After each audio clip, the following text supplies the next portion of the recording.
What we're doing tonight is a pad thai, and it's like the easiest recipe in the whole world. And we're using konjac noodles. So if you've ever heard of miracle noodles, these are literally fiber-based noodles. So it's a bunch of fiber in the recipe on top of all the fiber and phytochemicals you're going to get from the veggies in this recipe. You can easily add shrimp or chicken if you were a protein person. And you can use it as a side or a main. It's totally up to you. And I'm going to show you some ways to like add a little bit more protein to the top, whether that's like salted cashews and hemp hearts and like adding the crunch on top. But yeah, it's super, super easy. I know you guys probably have the ingredients, but the way it works is we use about 1 to 2 tablespoons of liquid coconut oil, which I absolutely love because one, it like doesn't have to melt down. It's already ready and good to go. It has a high smoke point. It lends itself to really those Asian flavors in what we're cooking tonight.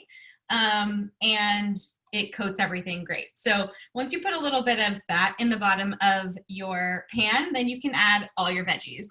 And so a key little note about like cooking things quickly, which is probably obvious to you guys.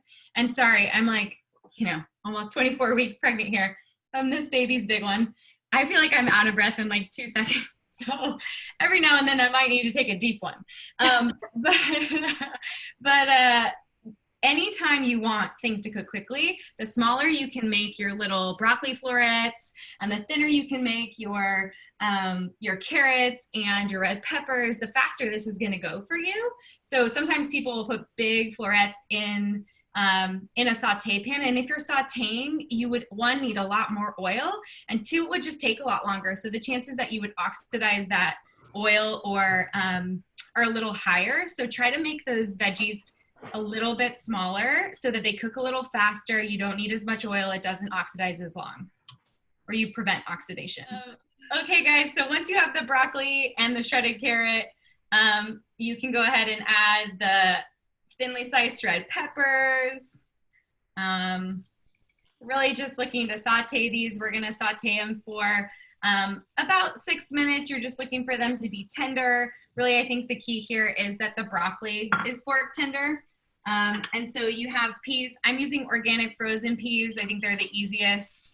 And that's a great little, it's a starchy add, but it's like a filling. It helps give this dish a little bit more like, I want to say like meat on your bones, like a little bit of girth. So yeah, so we'll just give it a stir and let this kind of saute, make sure that everything's covered.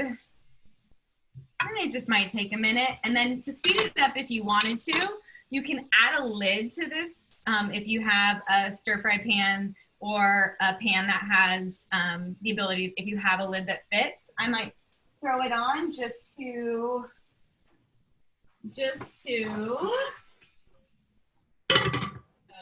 I think now that our veggies are tender, what you want to add is your shirataki noodles. They could be linguine, fettuccine.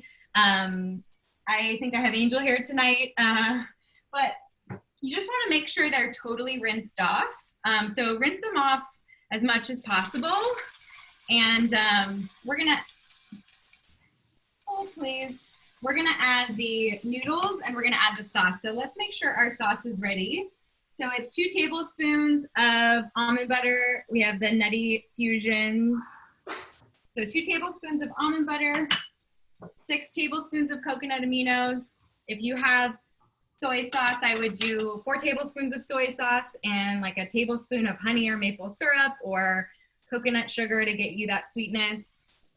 The cool part about almond butter and coconut aminos is that you can kind of play with it. You stir it together, and if it tastes like too much like coconut aminos or too much like almond butter, you can like just add a little bit more of either one, and then thin it out with a little bit of water.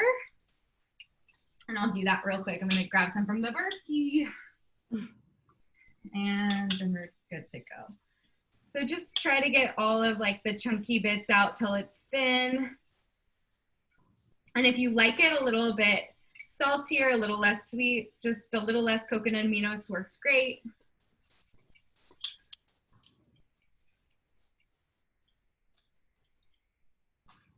And then we'll just add the noodles and the peanut sauce, and it's just about heating it up. And then you can top it with green onions and sesame seeds. And like I said, if you wanted to do any type of protein with this, you could do a protein. You could also add more plant-based proteins like hemp hearts or cashew nuts. So I'll just throw them right on top in the pan, and we'll grab plates and dish it up. So you'll see, you just want it to be like thin and pourable, and I'll just give you a little pour.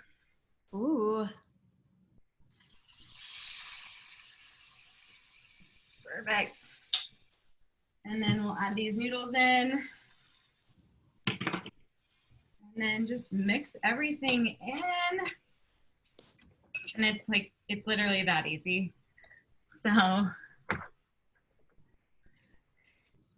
just get to add the good stuff. So organic sesame seeds. These are raw. If you wanted to get real fancy, you could toast them. And you just toast them in another pan, just a few seconds in a pan. I just personally will throw these guys on with my green peppers. I like the crunch. I think when you have the veggies and then shirataki noodles, which is konjac root, you can see it on the back, and they're all the same no matter where you get them. So I think there's like Miracle Noodles, right? Market makes their own brand. People just like, there's a lot of brands out there that have like white labeled these, but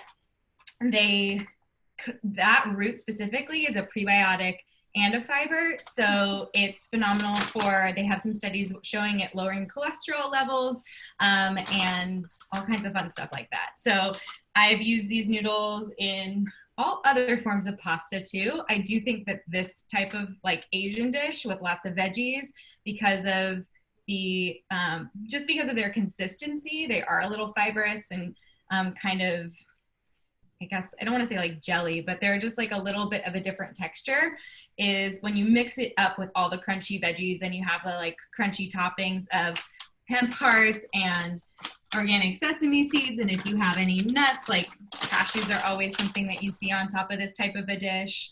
And then green onions, it's like you get all the crunch and it's delicious without it being just like marinara on that type of a noodle. So I think if you can mix textures, they work a little bit better. So there we go, friends. She's ready.